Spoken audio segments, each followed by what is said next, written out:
Good morning, students. Welcome to our online class. This is your third period, and the subject is social science. Students, today this class I am taking through recorded video. Students, you know that we are studying the chapter 2 from economics. We are reading chapter 2 from economics, and the title of the chapter 2 is The Sectors of Indian Economy. The Sectors of Indian Economy is the title of chapter 2, and in the last period, that means in the last week, we studied up to Narega. What is Narega? Up to the topic we have studied. So today in this video, through this recorded video, I once again cover Narega topic. Then we'll move to the division of sectors into organized and unorganized sectors. Division of the sectors as organized and unorganized. What are all activities coming under organized sector? What are the rules and regulations that are followed in organized sector? Examples. Similarly, we will read about unorganized sector, what is meant by unorganized sector, what are all activities that comes under unorganized sector, examples, rules and regulations, in which sector more people are engaged in India, which sector was under government control, which sector the rules and regulations are not followed, which sector is not secure. All these details we will read in this topic. Similarly, we will also try to read about the topic that is just a minute, that is how to protect workers in unorganized sector, how we can protect workers who are engaged in unorganized sector. That topic also we will read. Similarly, next one, sectors in terms of ownership, public private sectors, that also will read. So first I am going to Narega. The first topic is what? Today's our first topic is what? Narega. What is Narega?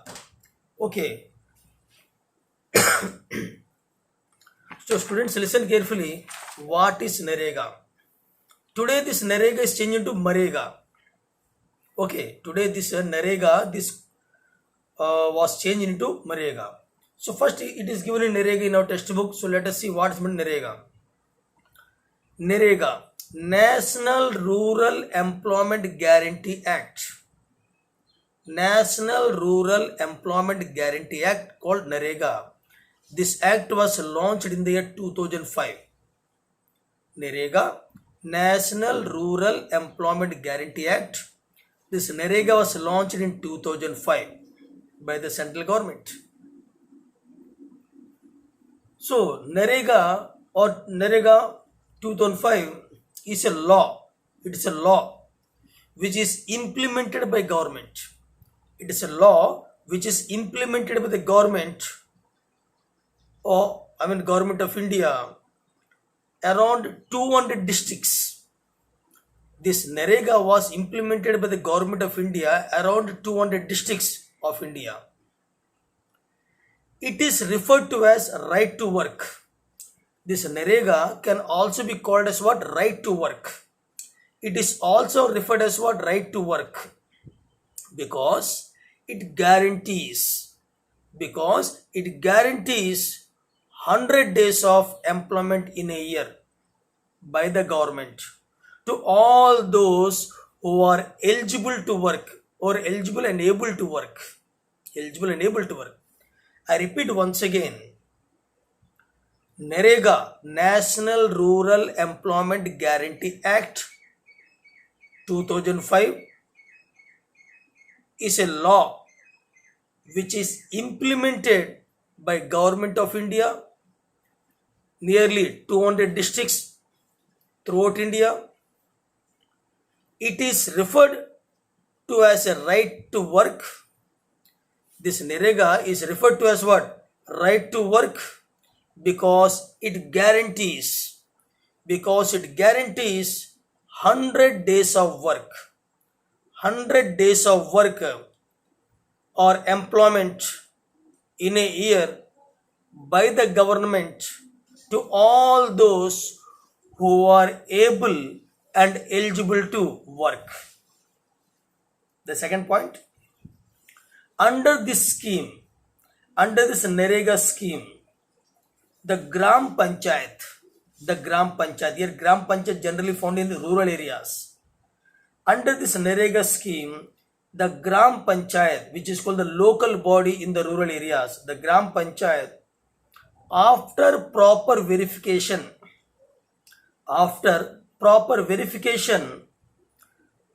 will register households, people in the village, and issue job cards. Now third point, and in case of failure of unemployment, suppose if the government decided to give 100 days of work to the rural unemployed youth who are able and eligible in the villages, the government is providing 100 days of work to them so that they can work and they can earn money. Suppose if the government is failed to provide 100 days of work to all the rural unemployed youth who are able and eligible to work, suppose if the government fails, then the government will provide them unemployment allowances. Unemployment allowances will be given to such a unemployed youth. So this is about NREGA. Once again I'll repeat. Under NREGA 2005, all those who are able and eligible to work, who are in need of work in the rural areas, such people will be identified by the Gram Panchayat. They will register the household people and they will issue some job cards. Through these job cards, they will provide 100 days of work, or employment in a year. If the government fails in its duty of providing 100 days of work, then the government will provide them unemployment allowances around 3,000 rupees per year to all the rural unemployers. So it is one of the short term measure to provide employment in the rural areas. Already the previous topics were studied how we can generate employment opportunities in both rural and urban areas. So that day I told you, in rural areas we can generate employment opportunities by construction of roads, by construction of ponds, by construction of dams, by construction of cold storages, by development of transportation, or providing loans at a cheaper rate of interest by the banks to start some other activities, non-agricultural activities. So many. So all those are long-term measures and they need lot of time to be implemented to generate employment. But this NREGA or MEREGA is a short-term measure which can generate employment easily. So this entire work, NREGA work will be supervised by the head of the district called district collector. Under his supervision, the entire work will be carried out. Now moving to our next topic, that is division of sectors between organized and unorganized. Division of sectors as organized and unorganized. That is, let us examine another way of classifying activities. Let us examine another way of classifying activities in the economy. This looks at the way people are employed. The way in which people are employed. What are their conditions of work? What are the conditions of their work? Are there any rules and regulations followed? In regard to their employment, all this we'll observe. So division of sectors as organized and unorganized. First of all, tell you what is meant by organized sector and what is meant by unorganized sector, then we will go detail in the textbook. So let me explain what is meant by organized sector.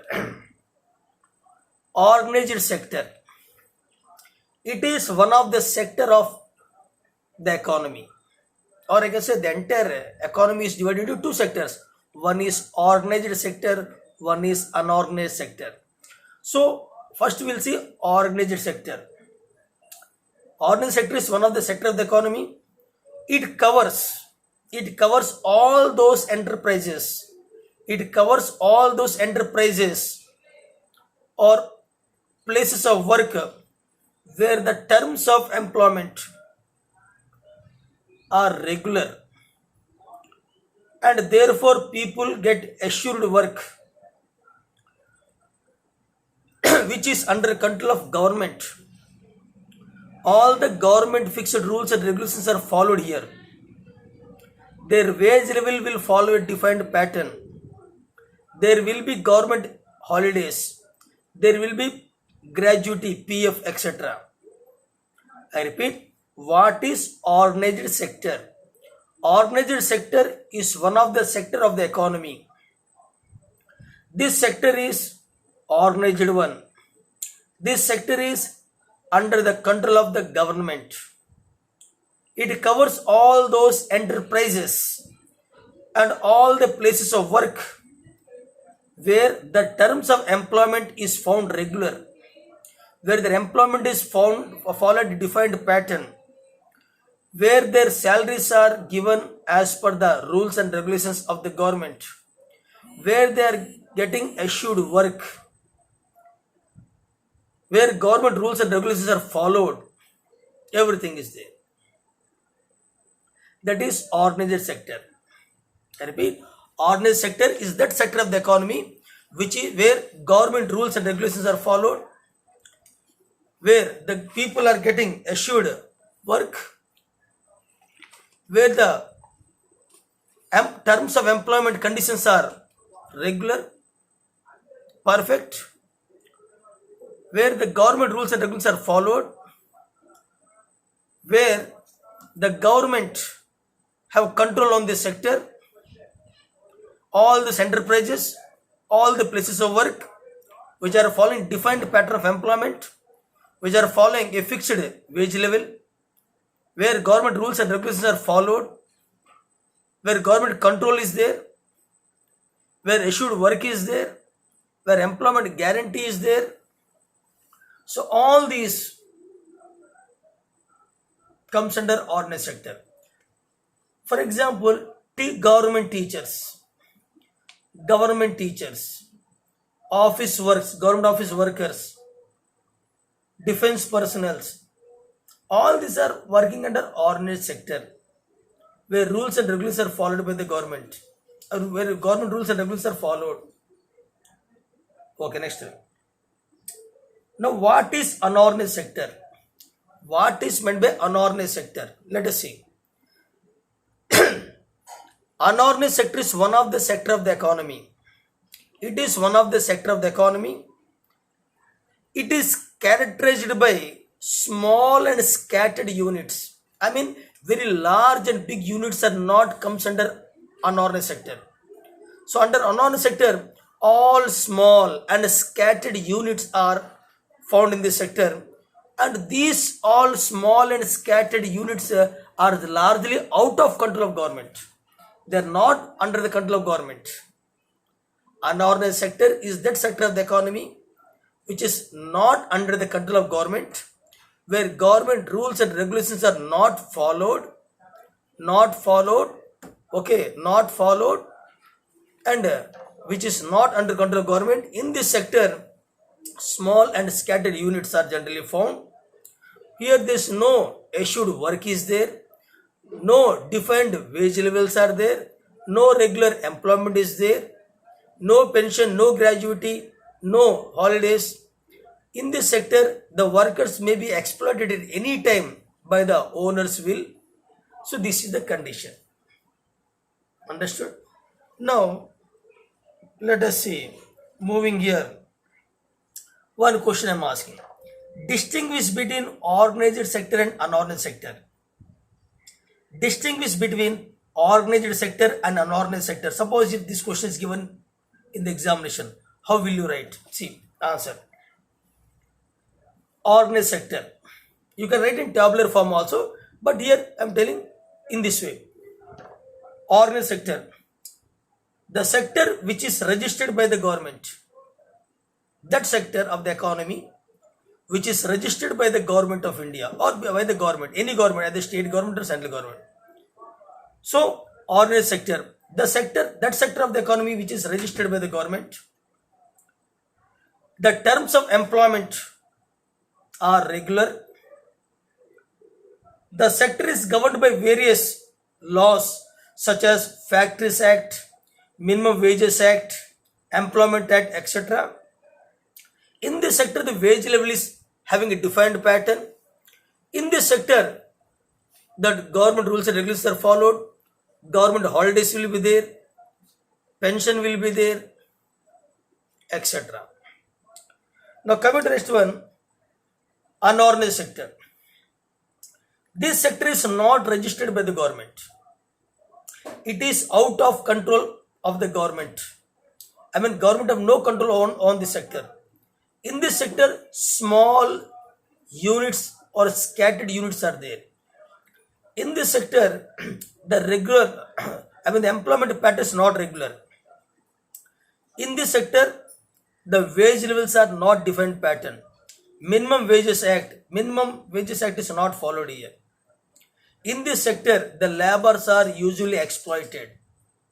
In this sector, no rules and regulations of governments are followed. In this sector, the laborers are exploited by the owners will at any time. Okay. The terms of employment are not regular. Sector is not governed by any act, any laws. Okay. Now coming to once again, organized sector. This sector is one of the sector which is registered by the government. The terms of employment is regular.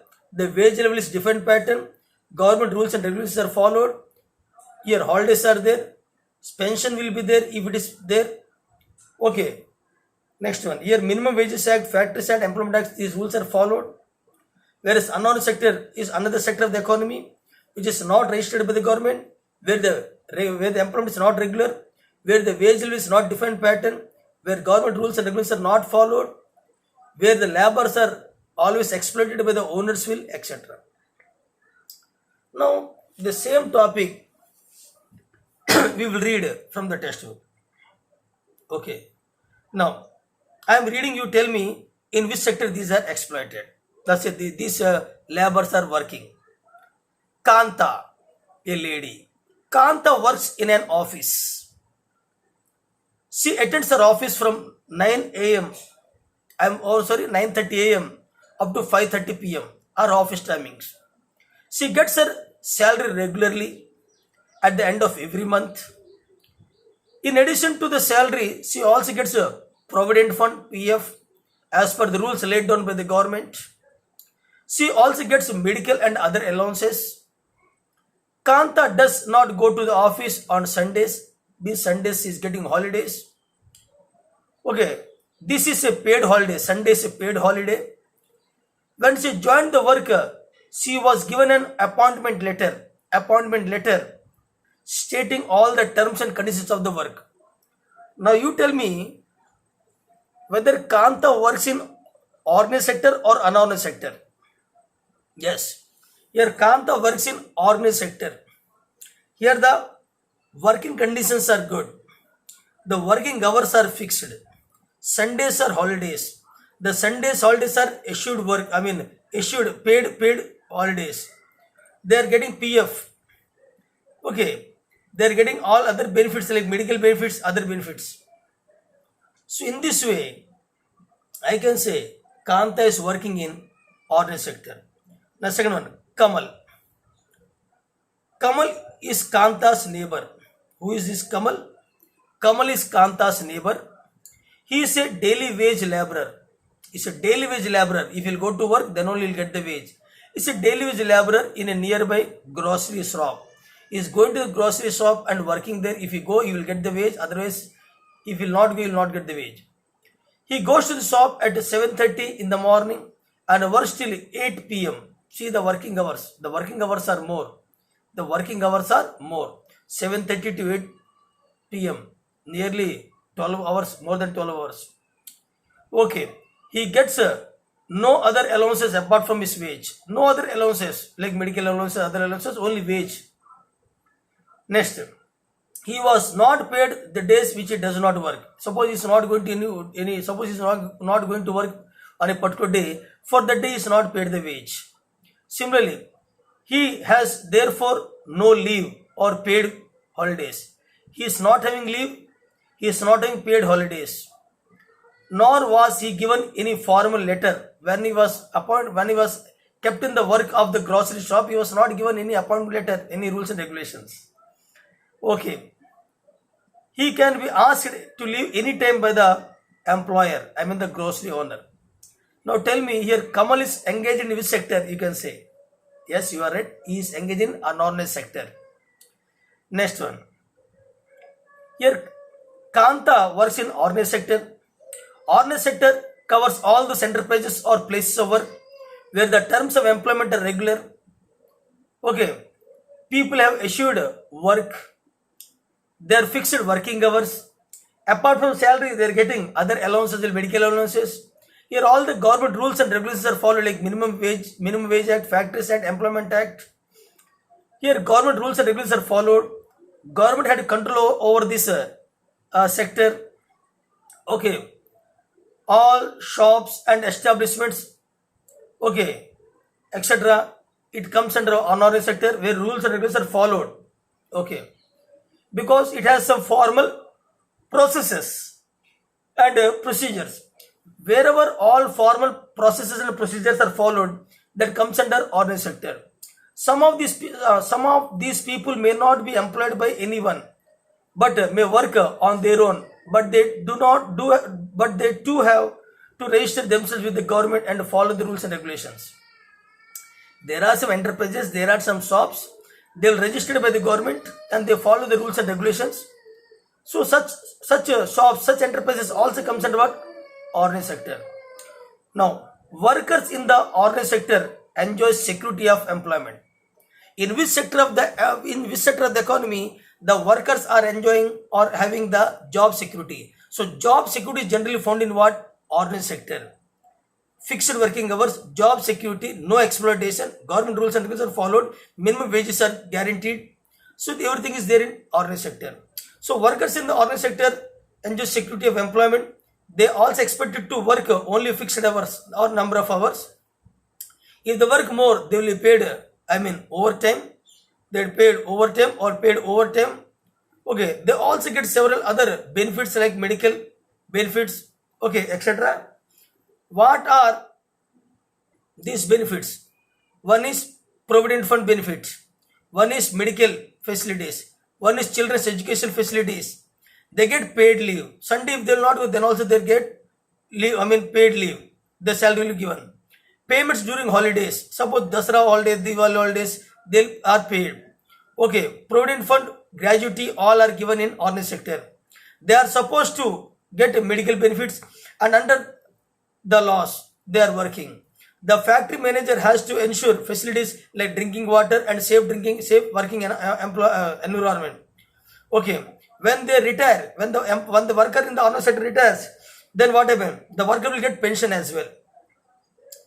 In contrast, in opposite to organized sector, let us see unorganized sector. In contrast, Kamal, who works in unorganized sector, Kamal is neighbor to that Kanta. Okay. In contrast, Kamal works in the unorganized sector. The unorganized sector is characterized by small and scattered units which are outside the control of the government. They are not registered with the government. Okay. These units or these enterprises are not following any rules and regulations which are laid by the government. Okay, jobs here are what? Low paid. Jobs here are what? Low paid. Jobs are low paid. Okay, jobs are low paid, I said. Why? Because they are working under unorganized sector. So jobs are low paid, fine. No, jobs are low paid. That means what, they are exploited. Minimum Wage Act is not followed here. The two the jobs are the salaries are. I'm sorry. The wages are not regular. The wages are low. The wages are low. The working hours are more. Working hours are more. The wage is low. Okay. There is no provision of overtime. If you work more also, there is no provision of overtime. There is no paid leaves, no paid holidays, no sickness holidays. Employment is not secure.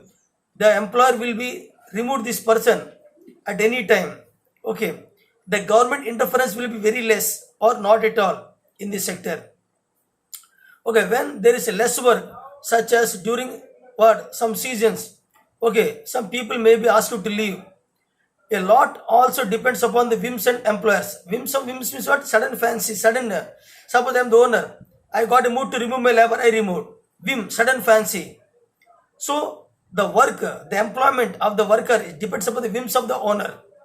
This sector includes a large number of people who are employed in their own or doing small jobs such as selling on the streets or doing repair works, etc., cobbler, etc. Similarly, farmers work on their own and hire laborers as and when they require. So here, agriculture also comes under another sector. The street hawkers, the vendors, the people who are working on the streets, they comes under another sector. Even the agriculture also comes under another sector. Next one. Next we are moving to another topic, that is called how to protect workers in the unorganized sector. Because we have seen that more people are exploited under unorganized sector. Why they are exploited? Government control is not there. Government rules and regulations are not followed. That's why they are exploited. They are exploited by the owners will at any time. Now the question is this: so how these workers? So how to protect workers in the unorganized sector? This is the question, big question. See, the unorganized sector offers jobs. I'm sorry. The organized, I repeat, how to protect workers in unorganized sector? That is the question. So the organized sector offers jobs that are the most sought after. I mean, everybody wants jobs in organized sector. But the employment opportunities in the organized sector have been expanding very slowly because the jobs are very less. When the jobs are very less in organized sector, naturally people are moving to unorganized sector. But the employment opportunities in the organized sector have been expanding very slowly. It is also common to find many organized sector enterprises in unorganized sectors. I repeat, it is also common to find many organized sector enterprises in unorganized sector. There are several organized sector enterprises are also located in unorganized sector. They adopt such strategies to evade taxes. They adopt several strategies to evade taxes, okay, and refuse to follow laws that protect laborers.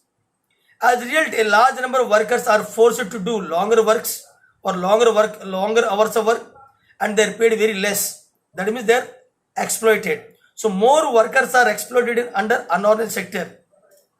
They are forced to do longer works of job. They are paid very less amount of wage, low salaries. They are also often exploited and not paid a fair wage. Minimum wage rate is not followed here in unorganized sector. Their earnings are low and not regular. These jobs are not secure and have no other benefits. Since the 1990s, I mean due to globalization period, since the 1990s, it is also common to see a large number of workers losing their jobs in organized sector also. I mean, many people have lost their jobs in organized sector also due to globalization, due to your MNC companies. So when 1990s, when LPG liberalization, privatization and globalization was started, in 1990s when globalization was started in India, so many people also lost their jobs from unorganized sector. Okay, these workers are forced to take up jobs in the unorganized sector, okay, with low earnings. Hence, besides the need for more work, there is also need for more work. This is there is also need for more protection. So people today, they want security, job security, they want protection. So where do they get protection? In organized sector, but not in unorganized sector. So today workers, they want job security, they want job security, protection and support of the workers in the unorganized sector. So today those who are working, actually more people are working in unorganized sector, and there are several organized enterprises are in unorganized sector, but they're not following government rules. Okay, so who are these vulnerable people? Who are these vulnerable people who need protection? In the rural areas, listen, in the rural areas, the unorganized sector mostly comprises of landless agricultural laborers. Landless agricultural laborers. Landless agricultural laborers, small and marginal farmers, sharecroppers, artisans such as weavers, blacksmiths, carpenters, and goldsmiths, all come under what? These vulnerable groups in the rural areas, because they work in unorganized sector and they have been exploited. Nearly 80%, nearly 80% of the rural households in India are in small and marginal farmers category. I repeat, nearly 80% of rural households in India are in small and marginal farmer category. These farmers need to be supported through adequate facility for timely delivery of seeds, agricultural inputs, credit cards, seeds, okay, storage facilities, marketing outlets, etc., and also transport facilities. So in this way, if you provide these facilities, to some extent we can control their exploitation, their conditions. What you have to do? You have to provide them what? Adequate facilities, timely supplement of seeds, agricultural inputs, okay, marketing outlets, transport facilities, etc., storage facilities, etc. Now coming in the urban areas, unorganized sector comprises. In urban areas also there are unorganized sectors. You don't think that all rural areas comes under or unorganized sector and all urban areas comes under organized sector. Not like that. Listen students, there are some unorganized enterprises in organized sector, I mean urban areas. There are some unorganized enterprises in rural, urban areas, and there are some organized enterprises in rural areas. So don't compare like that. In urban areas, unorganized sector comprises mainly of workers in small scale industries, casual workers. These are what? The workers in unorganized sector in urban areas. Workers in unorganized sector in urban areas like casual workers, small scale industry workers, or they are engaged in construction, trade and transport, etc.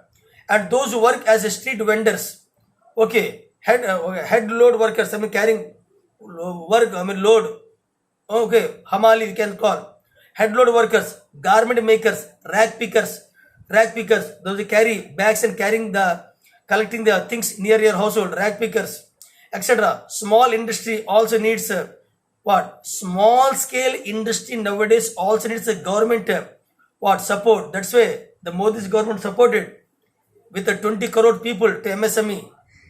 Okay, support for procuring raw materials and marketing of output. The casual workers in both rural and urban areas need to be protected. We also find that majority of the workers from scheduled caste, scheduled tribes and backward communities find themselves in the unorganized sector. So ST, SC, I mean scheduled tribe, scheduled caste and backward class people, these people are mostly they're engaged in, found in, working in what? Unorganized sector. Besides getting the irregular and low paid low work, these workers also face social discrimination. I mean already they're working unorganized sector. They're paid less wages. Okay. But at the same time, social discrimination is also practiced over these people in these areas. Protection and support to the unorganized sector workers is thus necessary for both economic and social development of these people. Okay, now let us recall the topic is there that you can read later. Now the last topic is there. Sectors in terms of ownership, public and private sectors. Division sectors on the basis of ownership. Division sectors on the basis of ownership. So let us see. First of all, I'll tell you how the division of sectors are based on ownership. Listen carefully, students. Generally, the sectors of the economy divided on the basis of two types. One is public sector, private sector. Now we are coming across one more sector that is called joint sector. So the sectors of economy are classified into two categories based on the ownership. One is public sector, second is private sector. So what is public sector? First you should know. Public sector, or in this sector, government owns most of the assets and provides all the services. Public sector is that sector of the government, or I can say public sector. In this sector, government owns most of the assets and provides all the services. Now, private sector. In this sector, ownership of assets and delivery of the services is in the hands of private individuals or private companies or private enterprises. Okay. Now, here is said, listen carefully. Distinguish between private sector and public sector. One question. Distinguish between public sector and private sector. Anyhow. So, public sector, first point. It is controlled and managed by the government. Public sector is always controlled and managed by the government. The main aim of this sector is public welfare or social welfare. The main aim of the public sector is public welfare or social welfare. The sector or this sector provides all basic facilities like education, health, food and security to the people. For example, Indian Railways, Post and Telegraph, all comes under public sector. Now private sector. As I told you, it is controlled and managed by individuals or a group of individuals or private enterprises, etc. The main aim of this sector is what? Profit maximization or making maximum profits. The sector provides consumer goods to people. For example, what? Reliance, Tata and Steel Company, all comes under what? Private sector. Okay, students? Now, some more topics are there that I'll cover tomorrow in tomorrow's period so that we can end this chapter by tomorrow. I hope you have understood. I suggest my students to read the textbook and go through the activities that are there given in the textbook, because from that activities questions are generally asked in the board exam, what I noticed. Okay, students, thank you. Take care.